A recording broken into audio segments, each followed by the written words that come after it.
Hello, and welcome back to Scream Addicts. I'm Jinx, your host, and today we're doing something a little different. You see, this is our anniversary month here on Scream Addicts. 2 years ago, we started out doing a YouTube show with a weekly podcast to complement it. It didn't work out, and they both sort of went away for a while. We tried resurrecting the YouTube show, and it still didn't work out, even though a handful of episodes are still available to view if you search YouTube for Scream Addicts. Anyway, the podcast continued on after the death of the YouTube show. We had a new set of co-hosts come in for a time to help us get it all back up and running before eventually landing on the format that we have now. That is, we invite on a horror creative of some sort, writers, directors, actors, musicians, fellow podcasters, and we let them choose a single horror movie that we then chat about at length. And through that time, our audience has grown considerably. And, we know you're out there. We know you're listening. We've seen the numbers. We don't know why you won't say hello on social media or on our page, but we appreciate your need for privacy and love you all the same. Anyway, in that time, we've had some listeners ask how they might go about being on the show. So, for this anniversary episode, we put the call out fairly last minute to see if any listeners wanted to come out and chat about a single movie of their choosing for, 10 or 15 minutes. And what follows are those mini chats with Scream Addicts listeners, and we hope you enjoy them. What happened to Kane? Something has attached itself to him. We have to get him to the infirmary right away. What kind of thing? I need a clear definition. Oh, he's dead. Anybody ever tell you look dead? What's the matter? The food ain't that bad, baby.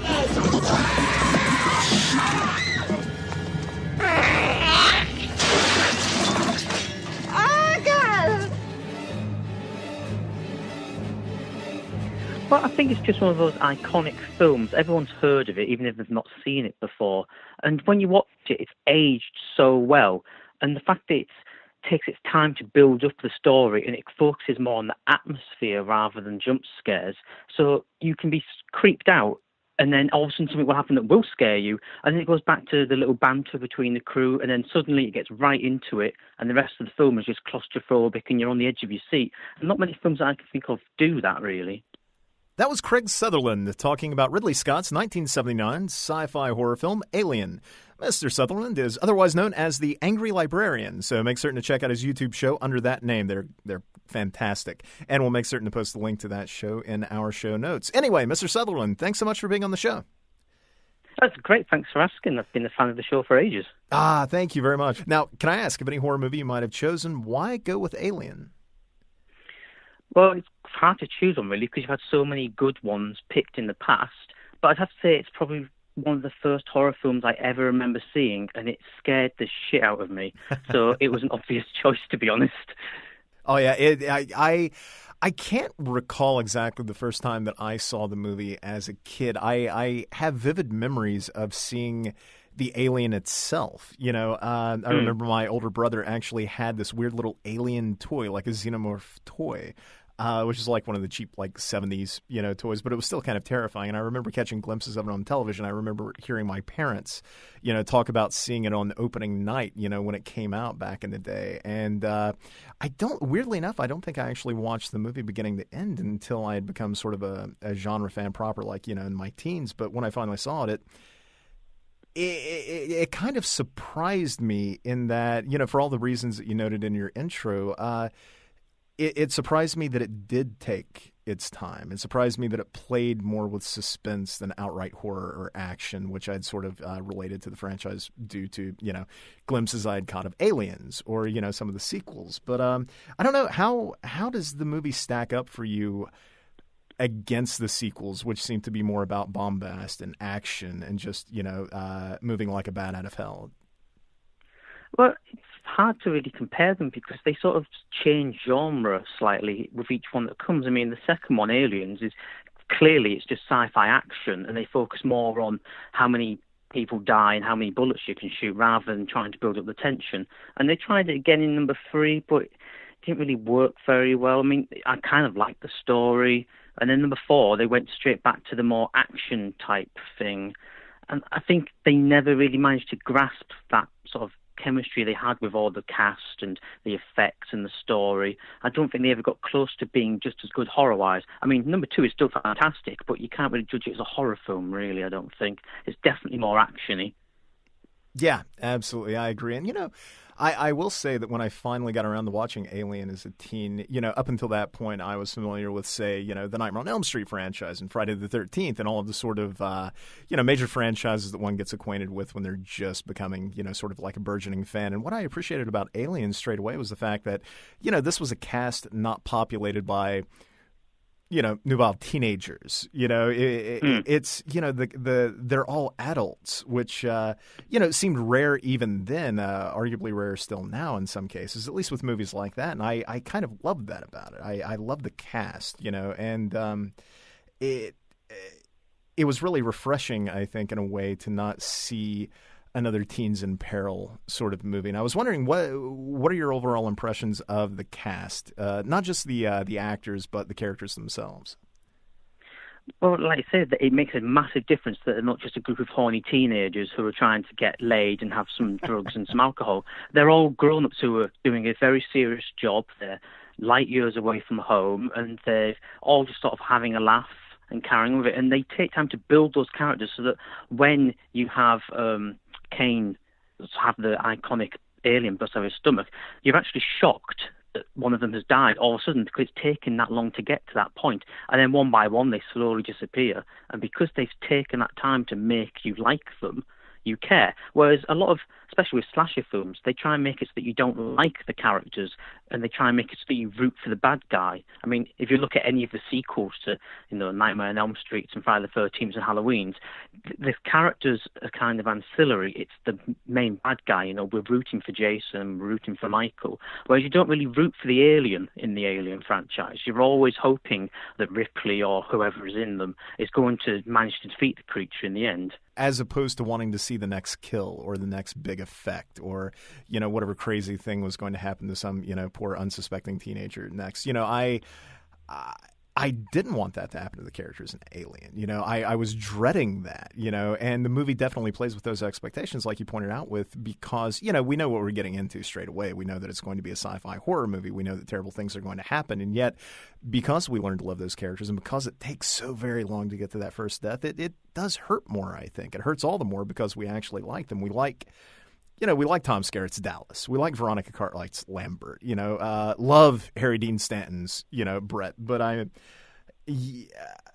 that's sadly still so rare, I think, in the horror genre. I'm not talking about all horror movies, maybe not even most horror movies, because inevitably, the best horror movies have characters that we love. But, generally, it seems like the focus is always on the lead or maybe a couple of leads or whatever. But in Alien's case, all of the characters are relatable. All of the characters are kind of likable in their own way.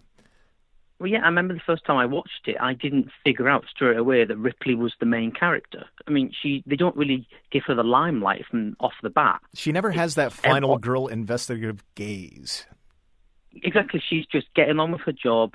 She doesn't seem to be that fussed with what's going on. And then as panic starts to set in, she's sort of taking charge, but only because she's sort of second in command. I mean, you've got Dallas, who is the leader, and it's only once he goes that Ripley really has to stand up to the limelight. And it's not because she wants to, it's because everyone else turns to her because, well, you're in charge now, what do we do? Yeah, absolutely. And, I will say that lends the finale. I mean, even as a kid, when I knew that Ripley was kind of the face of the franchise, and by that point she was already in 4 of the things, I knew that she was the lead of the series and, she likely wasn't going to die. The end of part 3 surprised the hell out of me. But, even then, even knowing that, if a movie draws you in enough, you forget about anything outside of the film that you're watching. And by the time you get to the finale of Alien, because Ripley hasn't necessarily been the clear-cut hero up until that point, there's still the feeling that she might very well die in the final minutes. And it's kind of like this huge relief that she and, the cat, make it out of all of it. Well, I was going to say, when you get to that end scene, it's very tense. There's not much talking. She sort of starts singing a little rhyme to herself. And you're not sure if she is going to get out of it alive. And I say because they just haven't, they set it up in such a way that you're not sure what are they going to do with her. Because obviously at the time, you don't know there's going to be a sequel. When I first saw it when I was about 12 maybe, I didn't know there was any after it. So I was literally sat there shitting my pants scared, but I didn't know what was going to happen with her.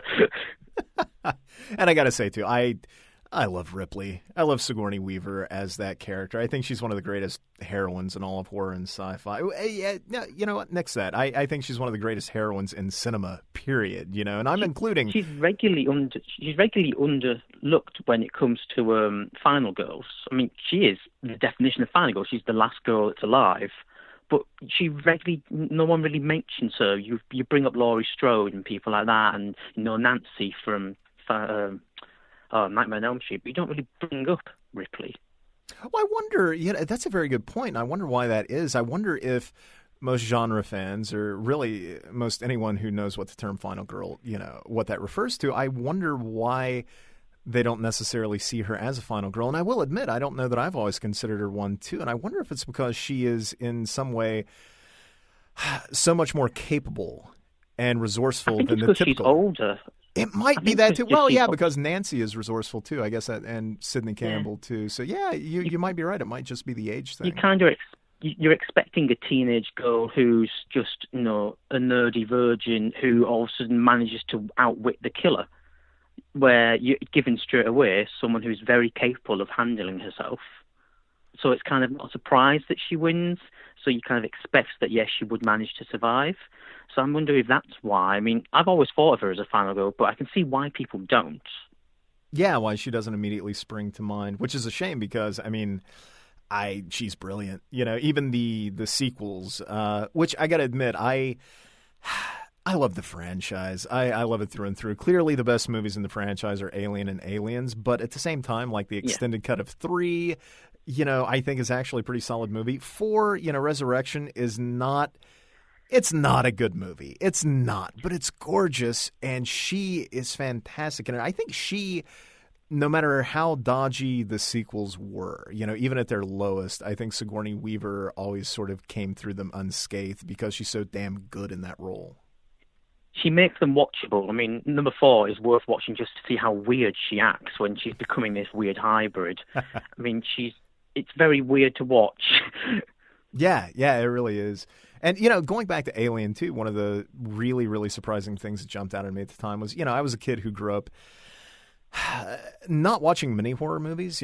Like I said, I didn't really get into them until I was a teen. But when I started getting into them, I was aware of, sort of loads of silly creature features. And, anything that sort of smacked of fantasy or sci-fi, you're sort of... sometimes presented with effects that aren't that convincing or aren't that terrifying, and you can kind of see the seams running up the back sometimes. And I remember watching Alien for the first time, and even though I was aware of what the xenomorph looked like, actually seeing glimpses of him in the film, that was terrifying enough. But once the big reveal happens, I just remember kind of sitting in front of the television in awe of that design, for the first time. And Giger's designs for the movie and how they executed them, I think, are absolutely stunning. I still think it's some of the best effects work that any movie like that ever had. I saw the Alien in the cinemas a few weeks ago. There was a special with the Alien Convent. Really? And watching it on the big screen, I took my partner, it's our favourite film, and just watching it, you were absorbed, and it looks better than some big budget movies that you go see now. Like Alien Covenant. Even though yeah, exactly. You watched that, they played that first, and then that came afterwards, and the difference was so... it's so obvious that CG, they haven't put as much effort and care and love into making it. Whereas you watch Alien now, and this is decades old. That scene at the end where it's hiding in all the pipes, and then she sort of presses the buttons to make it come out. That's terrifying still, the fact that it's actually physically there. I agree. I absolutely agree. And and I think there's something, we've talked on this show before about, practical effects versus CG. And I think most horror fans are on the same page preferring practical. But I mean, I'm glad that you brought that up because, for months now, I have gone back and forth on the Alien Covenant. I wanted to love that movie so much, but now that it's finally on Blu-ray, I think I can finally admit to myself that even though I love Ridley Scott and even though I think it's a beautifully shot movie and even though there are some great performances in it, it is not a good movie, and it perhaps best exemplifies the talk that we're having right now about the, why practical effects look better than CG, because everything in that original Alien, a guy in a suit, carefully photographed, is so much more effective than seeing, a CG xenomorph run around a ship like, an alien on crack. Because that's totally what it seemed like in that damn movie in the finale. Exactly. I mean, when that alien's running around in Convent, it just looks so fast. It's like a little terrier just jumping around the screen. Whereas when you look at the practical effects of the original, they use camera tricks and angles and lighting so that it looks like it's moving fast, but it's through editing, so they can get away with just showing you its arm reach out. And it's done with other angles, whereas now they just go, right, we want the alien to jump across and smack 5 people and run away. And they just do that with a computer. And you sit there thinking, that just looks stupid. It really does. It was very disheartening to me, especially considering, I was used to that with some Alien sequels, but damn it, not with Ridley Scott at the helm. Not even Prometheus. Prometheus had this sort of, for as big as it was and for as much, obvious CG that was in it, there was still a kind of handcrafted feel to that movie, whereas Covenant felt like it was very slapdash, which is the last thing I expect from a Ridley Scott movie, good or bad. I came out of that film really sort of, well, my partner was more on the edge by it, but I just came out shaking my head thinking, what a waste, because I got myself so built up for it, which you should never do now for horror films, really, or any film in general. You should never get your hopes up, because 9 times out of 10, you come out sort of thinking, well, that was wasting my money. I agree. But at least, I will say one of the first thoughts that I had coming out of Alien Covenant was, hey, at least we still have the original, Exactly, and I'll never forget, like I say, the first time I watched it, I grew up watching classic Doctor Who, so what you were saying about dodgy monster effects and things like that was the scariest I'd ever seen. And then one day I found a VHS of Alien that my mum had, and I just thought, what the hell is this? And she saw me looking at it and said, no, you can't watch that. So obviously I snuck down while she was in bed that night and watched it downstairs, sat as close to the TV. And I believe don't think I screamed, but I think she heard me jumping back and then sort of asked me the next day, you look very tired and didn't you sleep very well? No, I don't know why I didn't sleep very well, but I remember that. And seeing Alien Convent and any of its sequels, that feeling never came back. But it's nice that you have that feeling, though. Yeah, I agree. Well, sir, unfortunately, I think we've just about reached our time. Can I ask, where can folks find you at online? I have the Angry Librarian channel on YouTube, but like many people in horror films, I think that's kind of died a death. But if anyone wants to look at it, feel free. The Angry Librarian, like, most slasher characters in horror movies, needs to be resurrected, sir. Who knows? Maybe if I get bored enough. All right. Well, hey, thank you so much for your time. I really appreciate you coming on the show. Thank you for having me on, and like I say, I love the show, and hopefully you'll keep going for a few more years and bring back the YouTube channel. That was fantastic. Might very well. Thank you again. You're very welcome. See you later, Jinx.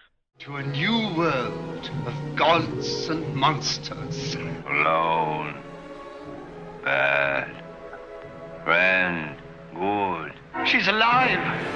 Alive! The bride of Frankenstein. She hates me. You stay. We belong dead. This is probably weird for me to say, but I'm not a big fan of Frankenstein. And then after watching Bride of Frankenstein, it just the way the monster wasn't just walking around as a dummy. He had more emotion and he showed it. And there was laughs in it and stuff like that. It was a movie that I probably saw when I was 11 or 12, and it stuck with me all these years later. That was Carl Felty talking about James Whale's Universal Monsters classic, Bride of Frankenstein. Mr. Felty, thanks so much for being on the show. Thank you so much for having me. Now, as with every episode, gotta ask, any horror movie, any at all, and you picked Bride of Frankenstein. Why is that? The fact that it just stuck with me the first time I saw it, and it really had an effect on me. And my problem when I was growing up with very overprotective parents. And even when we'd go to the video rental stores, my mom would read the back of everything. So there was so much I didn't get to see growing up, which now that I look back at it, I really like it because it made me respect the classics more and sit through them and watch them over and over because I wasn't allowed to watch certain things because of having overprotective parents. You know, it's funny. I've said many times on this show before that I didn't really get into horror movies until I was a teen. You know, I had my only brushes with them were, with like my brother trying to terrorize me with them, or just catching Nightbreed in a theater for the first time, or a buddy trying to show me The Fly. You know, eventually all of those little steps sort of led me to being a horror fan. But I always neglect to mention that when I was growing up, I was about 10, when it seemed like there was this push from Universal to bring out all of their classic Monsters movies onto VHS. And weirdly enough, there was like this Pizza Hut promotion where if you bought like a children's personal pan pizza, it came in a Universal Monsters box, and you got a Universal Monsters cup, like one of four. I think it was like Dracula, Frankenstein, the Wolfman, or whatever. But they had these like really cool lids that have embossed monster faces on them. And it occurs to me that that's kind of like this weird blind spot in my own personal history with loving horror movies, because I did, before I got into any of the, big franchise stuff later on, or all of the 80s horror movies, or any of the modern stuff, I did have that experience with all of the Universal Monsters movies in the early 90s, and Bride of Frankenstein was absolutely one of my favorites too. Although I got to admit, I'm a little shocked that you said that you didn't like the first Frankenstein. I don't hate it, but it was just kind of disappointing for me somewhat compared to, because I'm a big Universal guy, but I'm just kind of like, with it a little bit. So I know it shocks a lot of people. I don't really admit this very often. Like I said, I was 11 or 12, and I remember watching Frankenstein, and it kind of bored me at the time. And then the first time I saw them was back to back, and then Bride just blew me away how much better it was. I do think it is the better movie, although it is the better film overall, I think. I do love Bride's mix of sort of horror and humor, even if, some of the sequences I think push a little too hard on, the camp. I'm thinking of like the little, homunculi sequence. I think that stretches the film maybe a tad far, but whereas the original Frankenstein, I think, is more of a grim piece, which I kind of prefer out of a Frankenstein movie, but I can't deny that Bride is a much better directed film. I love actually hearing Karloff's, monster speak and emote, and he is more of a character. He's still, in Bride, he doesn't quite approach Shelley's creature, who is quite intelligent and quite articulate. But it is nice to see more from Karloff in this movie. And I will say it does make for a great double feature with that first movie. It feels like, rather than being a sequel or a knockoff or, just a cash grab of a continuation, it feels like it really completes that first movie. Of course, the franchise would continue on after that. But I think Frankenstein and Bride together, it feels like one complete story. And they're both so damn short. I mean, you can smash them together and essentially you have 1 2.5 hour long film. Yeah, that's great about the Universal Monsters. You can just watch them and binge watch, and you're done in a few hours, basically. But you mentioned Karloff. One thing that I know most of your listeners probably know this, but I always find it funny that Karloff was against the monster speaking. And I think most horror fans will probably agree that he was wrong on that idea, because it made his performance even more amazing. Yeah, absolutely. And it gave, it's strange. I wonder if there's any sort of trepidation from him as an actor, because he had been in loads of stuff up until that point, and he is a very good actor. So, I got to imagine maybe he just felt passionately that the character shouldn't speak. But, at the same time, because he does, and because it gives Karloff a little more to do, I think it's one of his best performances. Certainly the best as that character. Oh, definitely. So, yeah, we're talking about Karloff a lot, but of course, he isn't the title character this time around. Not really. I mean, this is called The Bride of Frankenstein. And yet, what's incredible to me as a fan all these years later watching, I don't know that it ever occurred to me when I was a kid seeing them for the first time, but whenever you look at the lineup of classic monsters, whenever they did those logos with Dracula, of course, never looking like Lugosi, or, Frankenstein, or the creature from the Black Lagoon, or the Wolfman, the Invisible Man, so on and so forth. Inevitably, front and center, just about, would be the Bride of Frankenstein. She is arguably the most iconic-looking figure out of all of the Universal classic monsters. She has that amazing hair. She has an amazing look. And yet, when you watch Bride of Frankenstein, she only appears on screen for a few scant moments, you know? Yeah. But her scenes are amazing. That's another thing I should mention. Those last 2 or 3 minutes when she's there and he comes in and he's made to feel like a misfit once again that nobody loves. I mean, it's just kind of almost heartbreaking. Oh, absolutely. I love that finale. And, you know, she does, even though she is only in it for a few moments, you know, Elsa Lanchester as, you know, the bride, she makes one hell of an impression, you know, and she's absolutely striking as the bride. It's just, it's so weird for me that they never revisited that character ever. She is still considered one of the iconic Universal monsters, and yet, you know, whereas there were numerous sequels, you know, where all of the other monsters, you know, would pop in and out of them, we only see the bride for a couple of minutes, and that's it, you know, and that's still stunning to me. I agree with you. It is shocking, and I'm slightly worried about Universal's Dark Universe, what they're going to do with the bride, because that one's a big part of my childhood. So hopefully they'll give it the respect it deserves. Yeah, I was one of the rare few that didn't hate The Mummy, but I will say also that it absolutely wasn't the movie that I wanted out of this burgeoning, you know, reboot. You know, I gotta say, a lot of people didn't really care for the movie, and it didn't do so well here in the States. But I thought Dracula Untold was a much more solid film than The Mummy. But that's just me. I didn't hate it either, and I mean, it didn't play like a Universal flick. It played like more like an action flick. Yeah. It was missing that atmosphere, and plus, they didn't concentrate on the Mummy. They concentrated on Tom Cruise, basically. Yeah, which, although I will say, in their, I'll try and dance around spoilers here for anyone who hasn't seen The Mummy and is still interested in catching it at some point. I will say that bummed me out watching the movie. I'm like, it's called The Mummy. This is meant to launch this new, you know, the Dark Universe or whatever with these new monsters, and yet we're spending so very little time with Sofia Boutella's Mummy, and we're spending so much time with Tom Cruise. Why? And then you get to the final 5 or 10 minutes of the movie, and then it's like, oh, okay, well, I kind of understand why spending a whole lot of time with Cruise's character makes sense as far as building this universe out. I get it now, but it was still, you know, it was still such a weird experience watching that movie. But I'm wishing them the best. I don't think it's too late for them to course correct and focus on making the follow-ups, you know, closer in tone to what I imagine everybody would expect out of a Universal monster movie. I hope not anyway. And I got to say, I am curious to see if that rumor comes true that Angelina Jolie might play the bride, because, you know, if they're aiming for talent of that sort to come in and bring these monsters to life, or Javier Bardem as, you know, the monster, then they still have my attention. But at the same time, I can't fool myself into thinking that if Jolie does play the bride, we're not going to get the Marge Simpson hairdo with a lightning bolt in it. You know, we're never seeing that look again, I don't think. Yeah, I agree with you.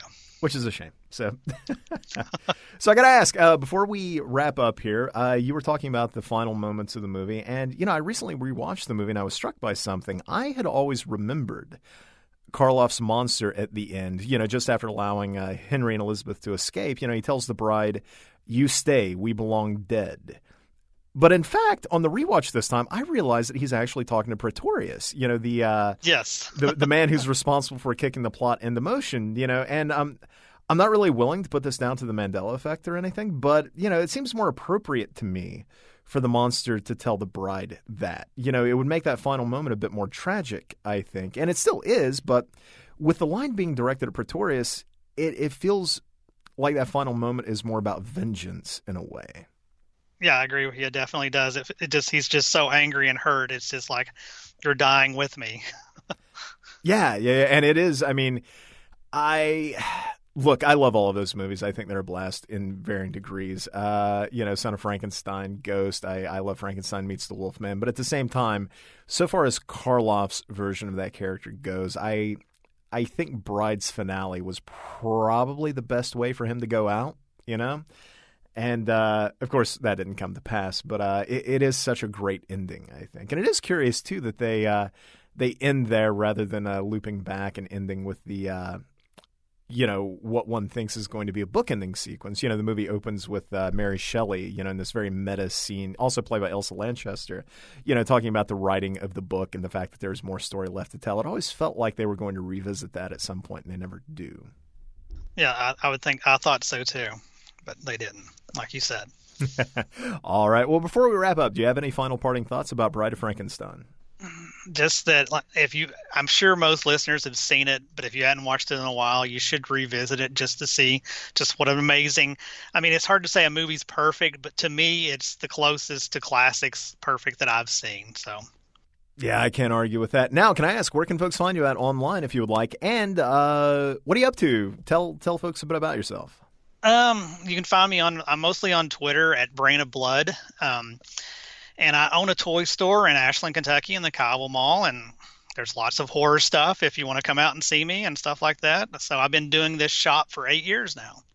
Excellent. All right. Well, thanks again for being on the show, sir. I really appreciate it. Well, thank you for having me. Father knows best. Well, what's your stepfather going to do when he finds out? He's going to kill me. You had better believe it. All we need is a little order around here. Oh, that guy in Bellevue who killed his whole family. Cut him up with knives. Maybe they disappointed him. Wait a minute. Who am I here? The Stepfather is a film about a character named Jerry Blake who is attempting to create his own homespun American dream. And he is constantly in the face of change and alteration to what he believes that dream should be. And whenever faced with that change, he tears that dream apart, quite literally, by, murdering the group or family he's with and building a new life and doing it all over again.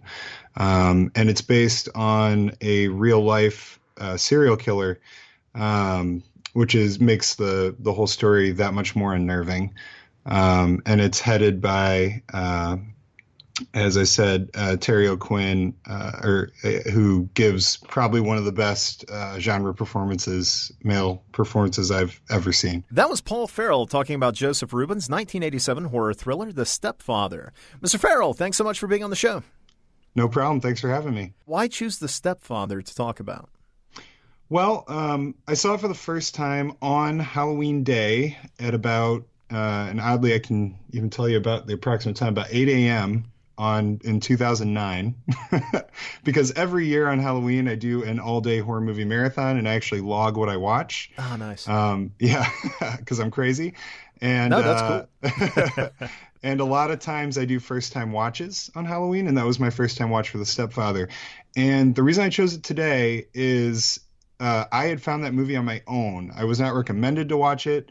I didn't see it on any top 10 lists, which is how when I first started getting into horror, how I kind of decided what I was going to watch. I just kind of stumbled upon it. I saw that it was a Shout Factory release on DVD at the time, and that was enough for me.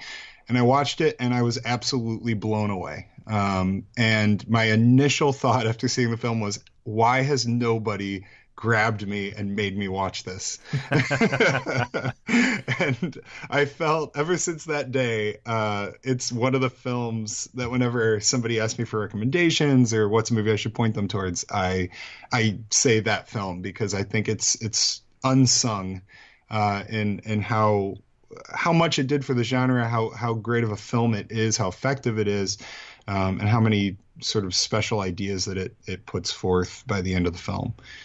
Yeah, and you pointed this out, too. It is based on a real case, the John List murders. And there's something about that idea, sort of the calm, mild-mannered family man type holding this sort of rage, or I don't even know if you would call it rage, but holding this idea within him that he needs to reach a certain ideal. Otherwise, if he doesn't, then it's not worth having in the first place. And he's willing to, as you pointed out, tear it all apart in the sense that he murdered his family. He murdered his family for not living up to what he thought that family should be. And then he just kind of, went out into the world and tried to rebuild again. And there's something deeply unsettling about that, especially if you apply that notion to who, looking at the movie, who Terry O'Quinn aspires to be.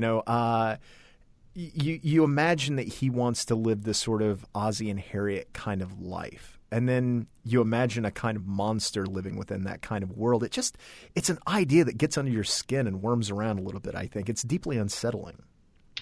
Yeah, I completely agree. I mean, to your point, O'Quinn has this amazing ability to be simultaneously unnerving and yet like boorishly wholesome. Yeah. And that kind of line that he walks is terrifying the entire film. And then the fact that because his persona is so layered in falseness, it's like every persona he moves from wasn't real to begin with.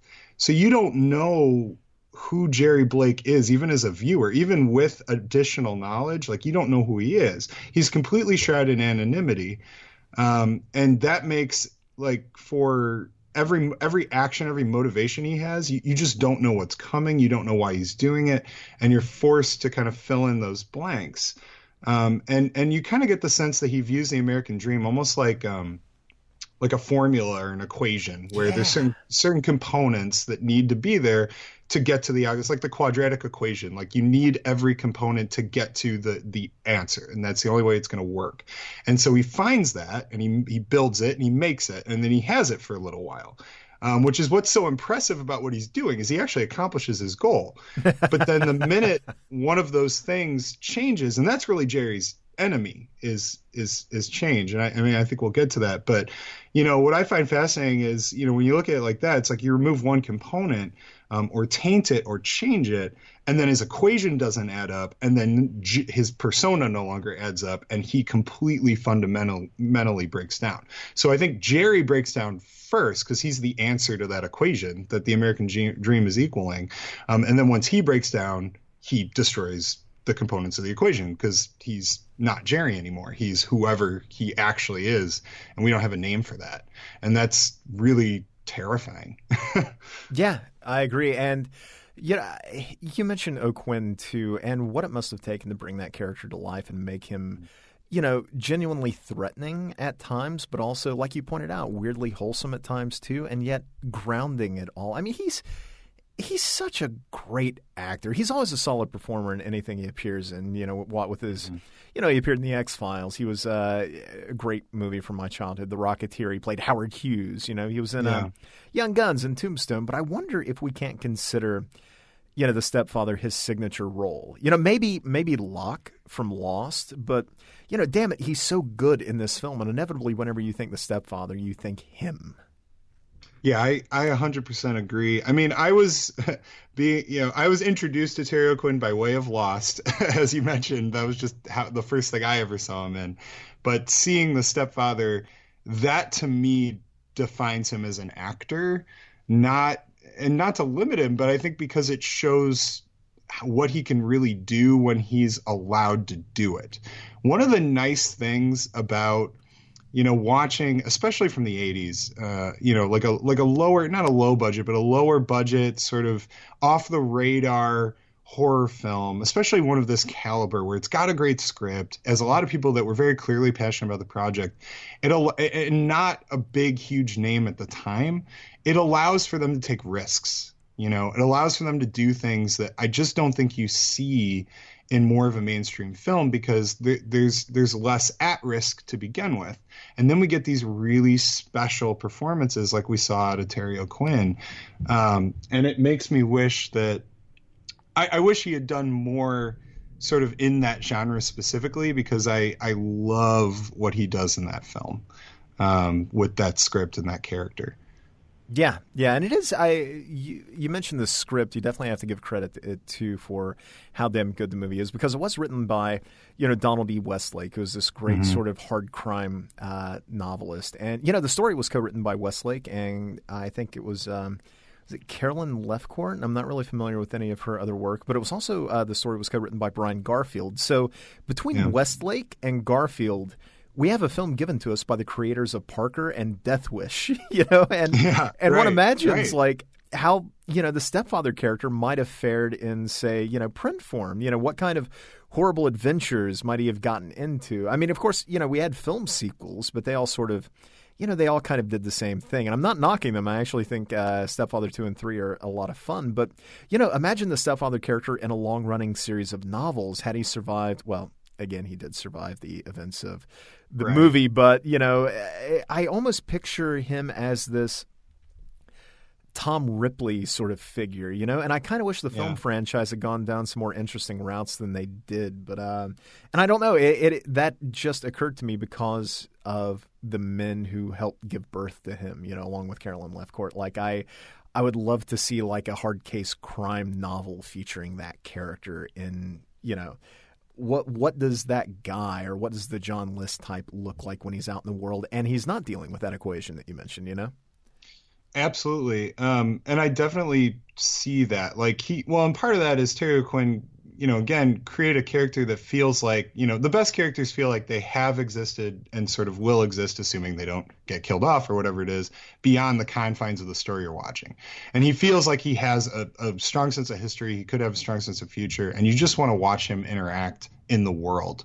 And I kind of see him, from a franchise perspective, I think it's a really interesting twist because it came out kind of sort of after the boom of slashers, and he is sort of a masked killer in this film. Totally. His mask is the persona he wears, which is kind of fascinating. Like, and that's what I love about I love the beginning, like the opening of the film, just like sort of the deliberate sort of following him as his innocuous sort of getting ready in the morning, although he's, washing blood off of his face. So it's clearly something's off, but yet it's shot in a way that's more like he's just getting ready for his day. But what you're seeing is sort of the killer putting on his mask. Like you're seeing the killer getting ready for the day, after a hard day's work or whatever it is, kind of moving on to his life, which you actually don't normally get to see. It kind of reminds me of sort of like another version of the beginning of Halloween, where it's like you kind of see the work of the killer, and then you kind of whereas that's like unmasking and yet showing that the mask is sort of irrelevant for Myers. With this, it's sort of, he's masking up. It's like the adult version of somebody like that. What do they become? They become Terry O'Quinn. So I think in a lot of ways the Stepfire is also an answer to a lot of what was happening with slashers and horror in general. It's sort of an evolution of that.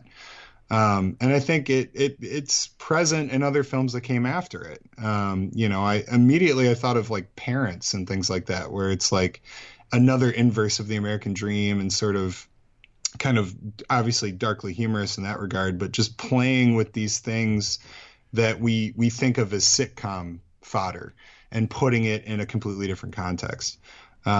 But yeah, no, I totally agree that I think Terry O'Quinn's character would be a really fascinating one to watch over like a series or a book series or really anything. To see more of that character. I'm glad that you mentioned this notion of O'Quinn's character sort of wearing a persona like a mask, because I was going to ask you, watching the movie again, a strange question hit me. I don't know that I'd really considered it that much in depth before, but do you feel watching the film as though the movie is a sort of Jekyll and Hyde story of duality? Is it about good and evil existing within a man and battling back and forth? Or do you think it's more the story of a monster wearing a mask? At times it seems like he genuinely wants this ideal life where he is this beloved family man. He wants to be that good guy. And inevitably, the monster sort of rises in him. But at other times there's a sense that he's just a serial killer with an interesting hook. He changes identities, he adopts new families, but really he has the same sort of ticking clock compulsion and cycle that, any serial killer does, really.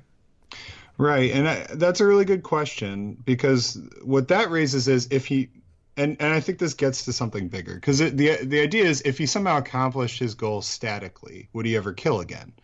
Does he have to kill? Does he feel a need to kill? I think it is about duality. I think that's very, very much there. However, I think ultimately the way his persona is set up is that he is doomed to fail. But I think it's more of a commentary on the American dream than it is on him directly. And I'm sure it ties to sort of that anonymity of his past. And what I kind of mean about that is there's a scene where he's with his wife when he kind of like, when they show them being intimate together. And she says something about, we got to think about the future. And he goes, there is no future. There is no past. There's only present. There's just the present, and he gets like really intense. And that's like early in the film. And then, there's a lot of stuff about, and that's why I think about the American dream. The concept of the American dream is very much set in the present, right? It's about, you're a middle-aged man, you have a wife, you have kids. It's about the relationships that you're supposed to have with those people, and it stays the same. Your kids don't grow up, they don't start dating. Like there's all these like rules to it because it's about a present static thing that doesn't change. Whereas, everything changes. And that's the inherent issue with what Jerry's trying to achieve. And what the American dream is telling us to achieve is that it isn't that the American dream doesn't exist, it's that it doesn't last. And therefore, Jerry's reality, his equation can never last. And therefore, he's always going to do what he does. So I don't believe there's a reality where Jerry could ever not kill again. But I think it's more based on the weird psychosis he's developed of trying to achieve this thing that he can't get, if that makes sense. No, I think that's a perfect sort of summation of the movie, and I can't think of a better place to stop. Unfortunately, we're pretty much out of time, sir. But can I ask, can you tell folks a bit about yourself, and where can they find you out online? So I'm very active on Twitter. My Twitter handle is paulisgreat2000. I'm not as full of myself as I sound. A little bit about me. I actually graduated from cinema and photography in Carbondale, so I do have a degree in cinema and photography. So I do short films and things like that for fun on my own mainly. I do write. For the very first time, I've recently been posting articles. So I have article up on Screamcast, their website, and I have my own little blog, Paul's Spooky Blog, which is linked to my Twitter. So if you're interested in reading what I have to say, there will be things there periodically. And I just started doing an actual podcast of my own with a couple other people online. Yeah, we just recorded our first episode last week. So that's an experiment for me. So you're actually really the second thing I've done podcast-wise in a lot of ways, which is cool, which is really exciting for me. What's the name of the podcast? It's going to be called Dead Ringers. Nice. And it's a horror podcast, obviously. And the idea of it was created. There's another Twitter friend of mine. He goes by Cronenberg Nolan on Twitter, but he came up with the idea of selecting unlikely sort of horror films that share DNA, and then having a discussion around them. And so it's sort of like yours, only more of a double feature type of idea. And then we discuss each film and talk about kind of what conclusions can be drawn when pairing them together. Nice. So that's coming up here. I'm not exactly sure when it's going to post because I'm not the one editing it. But when it does, I will plaster it all over my Twitter feed. So yeah, absolutely. Anybody interested in that? Yeah, absolutely, man. But yeah, that's a little bit about me. Very cool. All right. Well, sir, thank you so much for coming on the show and for choosing such a cool film to talk about. We very much appreciate it. Oh, no problem. Thank you for having me. It means a lot. A secret society exists and is living among all of us. They're neither people nor animals, but something in between. Monstrous mutations with violent natures must be satisfied. But I have proof, and tonight I'm going to show you something. Make you believe.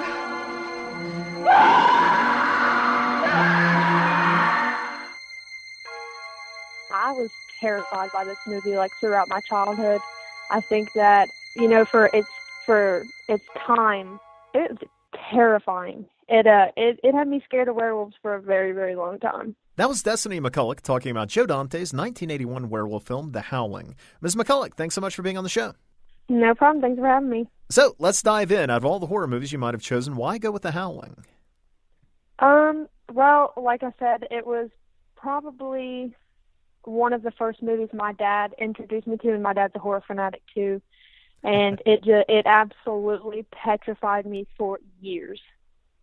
Oh, it is a great one. Now, I got to ask, The Howling's great, but it seems like, I have this theory there are almost two types of diehard horror fans, those that prefer The Howling or those that prefer An American Werewolf in London. So if you've chosen The Howling, I got to imagine that you lean toward that one more so than An American Werewolf? Yeah.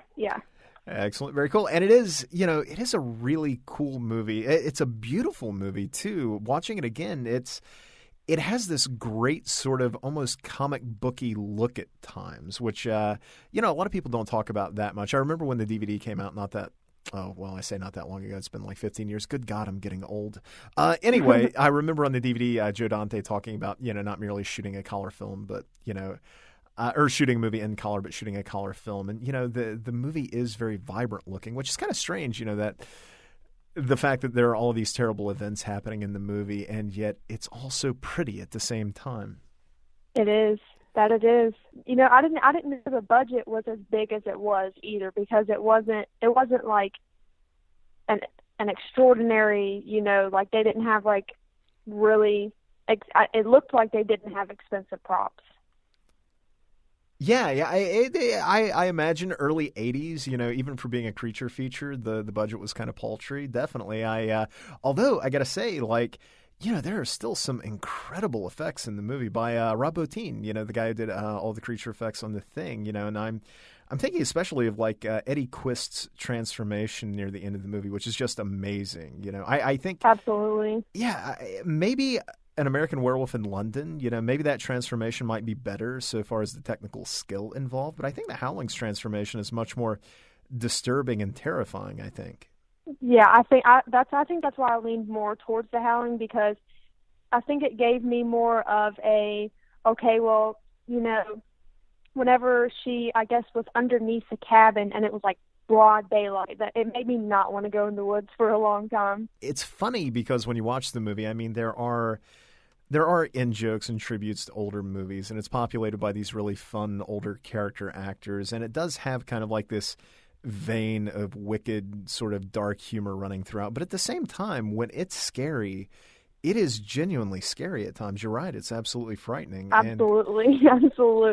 And the villain is the main villain anyway, Quist, is just, he's such a nasty character in a way, and such a great villain, which is just bizarre to think that he's played by the guy who eventually played like a medical hologram in Star Trek. But I mean, his performance in it is really fantastic.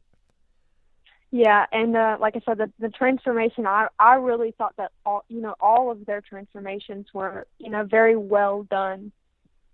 Yeah, especially with like the bladder effects and, the pulsating skin and, the sort of when the werewolf chest starts to like burst forth and, the snout starts elongating. It's so just sort of icky and creepy, but kind of cool for all of that. Especially for the time period. Yeah. These were, groundbreaking movies at the time, between that and Werewolf. Unfortunately, I didn't discover those movies until like much, much later on. But, one can only imagine what audiences must have made in the early 80s, having not seen anything quite like that before. Oh, I'm sure it was terrifying, but it only got a 66% on Rotten Tomatoes, which, I mean, I don't know. I don't understand that because, like I said, I thought the movie was phenomenal. I try not to put too much stock in the Rotten Tomatoes myself.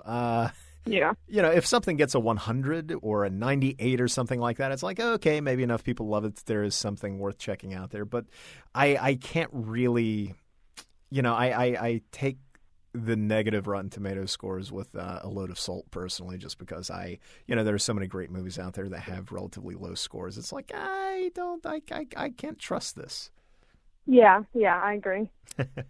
So can I ask, you obviously like the first movie. How do you feel about the franchise as a whole? Have you read any of the books, the Gary Brandner books, or how do you feel about the film sequels that followed up the original? Honestly, I watched, I think, I'm trying to think of, were there 2 or 3 sequels? I'm not like 100% positive. I think there's like 27 at this point. No. I lost. I might be lost. I've honestly lost track. I think there are Oh, gosh, let's see. There's The Howling. There's Your Sister's a Werewolf. There's the third one, whatever it's called. I think the fourth one is The Original Nightmare, which is essentially just another adaptation of the original novel. I think there's one called like The Marsupials or something. I think there's probably like 7 or 8 Howling movies, and then there's kind of like a loose Twilight-y reboot that came out a few years ago called The Howling Reborn. But honestly, I'm a franchise fanatic. Whenever I find out that there's a long-running series, it doesn't really matter the quality so much. I feel sort of compelled as a horror fan to try and collect them all. But yeah. And I sort of went through my Howling kick about 2 years ago. But weirdly enough, like I tried to pursue watching all of those sequels, and at a certain point, I had to hang it up. They get progressively worse with each one. In fact, I think there's one that's they really not even, do. There's one that's either I want to say it's like shot on video. Maybe it was only released direct to video, but I don't think it actually has an official release here in the U.S. because it's everything I've read about it. It sounds like it made the worst sequels before it looked like the first movie. So I don't know if I have it in me to get around to that. Yeah, I mean, I was pretty disappointed in the sequels. I mean, The Howling is a movie that you really nothing can touch it. Like there is no sequel that they can make that can compare to the original. Yeah. And, it is strange that it hasn't really been subject to the reboot treatment yet. We've had so many classic titles and even, arguably some not-so-classic titles get trotted out in new forms over the last, decade and a half or so. Oh, gosh. Yeah. Well, actually, Psycho is coming up on 20 years, which is, again, I'm getting old. But yeah, it's weird to think for the recognition of that title, The Howling, it's strange that we haven't had a proper remake. One imagines a big budgeted, feature film version of it, like a remake that is, hitting theaters again. And it's just, it hasn't happened yet, which leads me to wonder whether or not, out of all of those classic 80s horror movies, if The Howling is perhaps a bit underloved. I mean, I don't know. I wouldn't mind to see maybe one of the newer generation's horror directors kind of maybe pick it up and try, like a little project with it or something, just to see what they can get.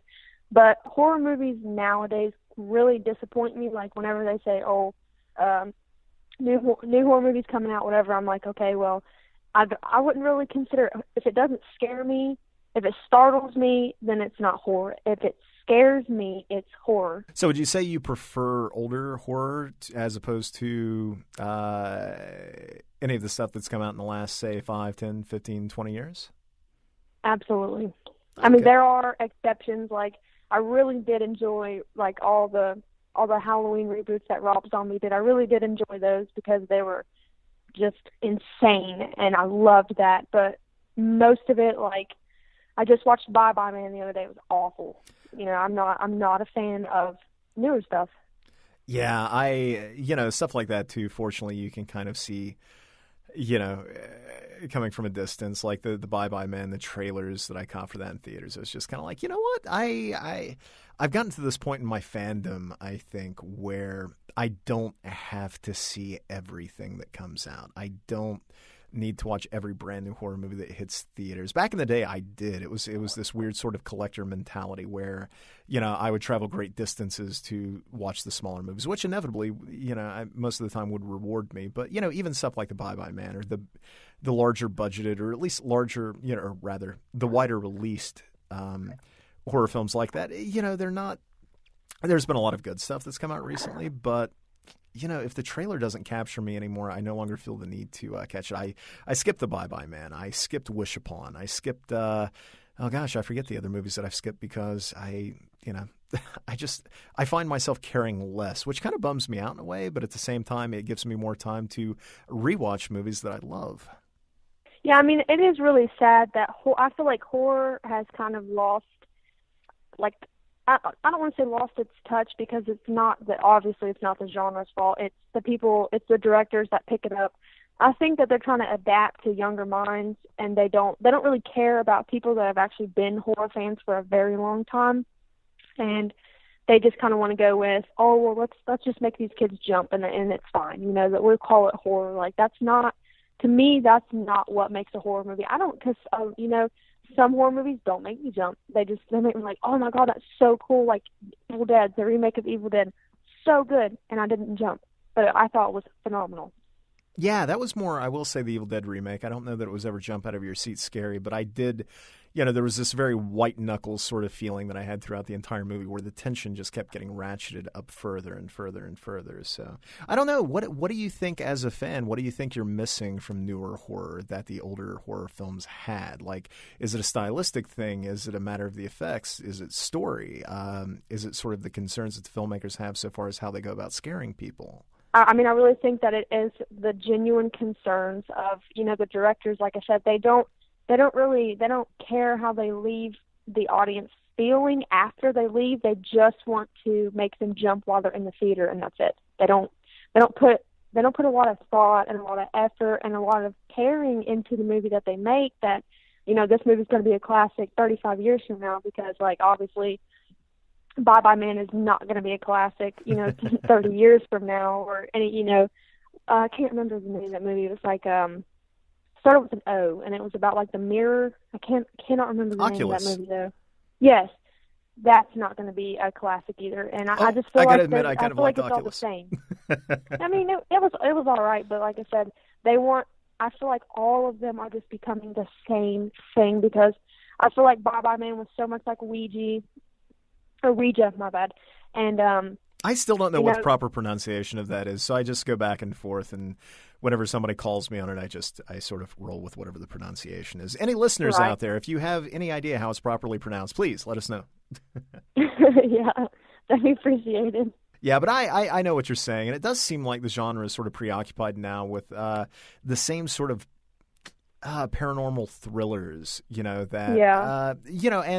the genre is cyclical, certainly. I mean, we had the torture porn, and I do hate that phrase, but the torture porn run in like the mid-aughts. Before that, there was the sort of preoccupation with J-horror, and, and then going further back, we had like sort of the satirical slashers in the wake of Scream. So I gotta hope, though, I mean, it feels like we've been getting and again, I don't want to paint the genre with too large brushes work, but it feels like after Paranormal Activity, we've gotten some variations on the same type of movie over and over and over, and it's like, we're going on a decade at this point. I'm eagerly awaiting the new cycle, whatever that looks like. I might regret that when we eventually get it. Who knows what it'll wind up being, but it feels like it's time for a change. Yeah, like I'm really looking forward to the release of it. That it comes out next month. And I really hope that I'm not disappointed by the remake, because, like I said, the original is fantastic. You can't compete with it. But I would really like to see a creative mind in this, in this generation, pick up on, maybe take some tips from some older directors and, scare the shit out of me. All right. Well, hey, that's pretty much our time. Thank you so much for being on. Can I ask, can you tell folks a bit about yourself, and where can we find you at online? Well, I'm on Twitter, Instagram, Facebook. All you have to do is look up Hellchild, and you'll find me on Instagram. I'm pretty sure I changed it to Hellchild on Twitter, too. But I'm just a mom who loves horror movies. That's pretty much it. Very cool. Hey, thank you again for being on the show. I really appreciate your being here and for choosing such a cool movie to talk about. All right, no problem. Thank you very much for having me. Boys, keep off the moors. Stick to the roads. The best of luck.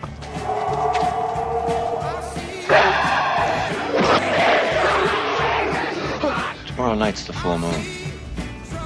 You're gonna change.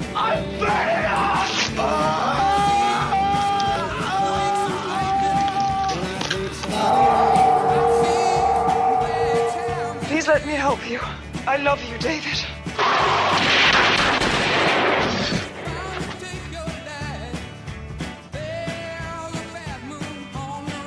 This film has had such a huge impact on me ever since I was a little kid, because I grew up obsessed with werewolves. It started with Michael Jackson's Thriller, then moved on to Monster Squad, and then it progressed to this masterpiece. And I would just love the comedy and the horror just mashed together. The effects, the music, everything, it just gels into this perfect horror experience for me. That was Travis Williams talking about John Landis's classic 1981 horror comedy, An American Werewolf in London. In addition to his appearance here, he can also be heard on the Talk Nerdy to Me offshoot podcast, Video Store Rejects. So be sure to give that a listen. Mr. Williams, thanks so much for being on the show. Thanks for having me. It's great to be here. Now, you and I know each other. We've known each other for about, going on, what would you say? 13 years. 12, 13 years. Wow. I'd say so. So I know you are a horror fan, sir. Now, I got to ask, out of all the horror movies I know you've seen, why choose An American Werewolf in London? I've always been a werewolf guy ever since I was a little kid. I don't know, there's just something about the duality and the haunted man, the cursed man aspect that it just, it kind of speaks to me. And my dad introduced me to the Wolfman when I was a little kid. And of course, Michael Jackson's Thriller is in there, and Monster Squad, and seeing the transformations. I was always just enthralled by that, and it just kind of stuck with me into adulthood.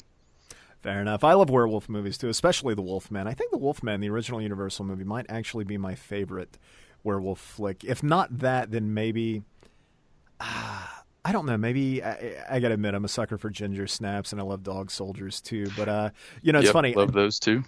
We just had a guest on who chose The Howling, and I pointed out to her that I've always felt that there are like two types of diehard horror fans when it comes to werewolf movies. You're either kind of an American Werewolf kind of guy, or you're kind of a Howling fan, and which is silly. You can be fans of both, of course, but yeah, it seems like, more often than not, it seems like somebody will lean more towards one than the other. I mean, they both came out in the same year. They're both known for their effects. So out of those two, why would you say that An American Werewolf works better for you, and more so than most other werewolf flicks even? I think it's John Landis's sensibilities and how he presents the material. It's just such an odd and refreshing way to present horror, when you're making people laugh, and then 2 seconds later you're terrifying them with those dream sequences or the transformation sequence and all the gore and the visceral quality of it. Yeah, and I do love the humor in it. I love that mix. When you look at the Howling, mm-hmm. There is that. There's kind of like a vein of dark humor in there, but more than anything, it is a horror film. You think American Werewolf, I mean, you get sort of laughs and shocks in equal measure, I think, and that's one of the things that I love about it. Although I got to admit, and this is going to be sacrilege, I've never seen An American Werewolf in London as being like this kind of perfect movie. I recognize that it's a classic, but I've always been, I feel like I've always been held at kind of like arm's length from the movie, and I don't know why all these years later. It was one of the first DVDs that I ever bought after I got my first DVD player back in, my God, like 97, 98. So, and I'd seen it on VHS before that. And I can't tell you how many times I've seen the movie, and what I love about it, I adore. But, there are these things that, like, the movie sort of feels wonkily kind of paced to me, which is not something that I generally bitch about. But the storytelling to me, and tell me if you think I'm wrong, like the storytelling feels a little lopsided at times. I'm thinking of how long it takes to get to that first transformation. Not that I don't appreciate that we get to know the characters first. I love that. But, and even down to the finale, it always felt kind of, just a tad off to me. But the film still works, I think, because of that mix of horror and humor, and because of how likable the characters are. I love David. I love Alex. Yeah. Love Jack. The writing, the strength of those characters sort of carries me through the what I see as the dodgier moments throughout the film. And until, I got to say, once David fully leaves the movie, as he must, given the tale that's being told, but I kind of tune out. I kind of don't care when it's just him rampaging around, at least not as much. But I don't know. Do you think I'm completely silly for feeling that way? Not at all. It's far from a perfect film. Nostalgia is a very powerful thing in our lives, and I think that fuels some of my love for this movie, but not all of it. It is a little bit awkward in its pacing. I think it kind of has a slump in the middle when he's just kind of twiddling his thumbs at the nurse's apartment. They have sex, and then he's just kind of goofing around playing with Mickey Mouse dolls, and and then the end is kind of abrupt, but I just think it's so I think the end is so thrilling, starting with that subway scene where he's stalking the guy and you don't really even see him. You just see from the point of view until the very end when he steps into frame from far away. I think that shot's brilliant. And then all the way up to the Piccadilly Circus, and all those scenes are just fantastic, and they're just very well staged for me, and that's how it works for me. And of course the biggest strength is the effects, the physical, the makeup. Heck, they even created an Oscar category because of this movie, which not many movies can claim that. So I think Rick Baker is really the true hero that makes this movie elevated to what it is, in my mind at least. And it is genius. I mean, that scene, we were, just a few moments ago, we were talking about The Howling, and I mentioned to the previous guest that, if I feel like An American Werewolf in London's transformation is perhaps better on a technical level, The Howling's is more creepy and terrifying. But I wasn't knocking An American Werewolf in London for that, because I don't think Landis sets out to make that scene necessarily disturbing in a way. Scary certainly, but but that scene is a showstopper. I mean, that is one of the greatest sequences I think in all of horror movies, and that's down to Baker's genius. And it also bums me out to think that that we were so close to having another werewolf movie with him working on it, that he was going to provide effects for the Universal remake of The Wolfman, which seems like a perfect pairing, and yet we get so little of his genius in that, it feels like. Well, he did the makeup, right? He did. He didn't do the transitions, the transformations. Yeah, and imagine what he might have done with a budget that I'm sure that they had to work with there. Like, I can only imagine what we were robbed of, but that's okay, because we can go back to An American Werewolf and see something that's still, what is it now? Nearly 40 years on, and it's still, it's almost 40. That's insane. It's crazy. It was 30. Yeah, they put the 35-year Blu-ray out a couple years ago, so yeah, it's pushing 40. Oh God! But it's still, you look back at it, there is not 1 second in that transformation sequence that is dated. There isn't 1 second that doesn't work. I don't think. It's not, and it's in full lighting. There's nothing hiding it. There's nothing to kind of pull the strings. It's just in plain sight, in the camera, and they're just basically showing off, like, hey, look what we can do. And I think that's a cool juxtaposition with the Howling, because the Howling, it's a much different transformation, but this one, the Howling is in the dark, and this one is light, and the Howling is more terrifying, I think. And this one, of course, has is it a Sam Cooke song playing behind it, the Blue Moon, and like all the songs throughout the entire movie are about moons, and they're kind of ironic, and I find it pretty funny. I'm pretty sure it's a Sam Cooke song, but. Yeah, it reminds me of, God, this is a weird aside. Apologies, please bear with me for this, but it reminds me that in college I love that sequence so much, and I watched it so many times, more so than just the movie itself, but one of our projects was to marry a song to a music video that we shot, and so a buddy and I shot like this really lo-fi, like werewolf transformation set to Creedence's Bad Moon Rising. Nice.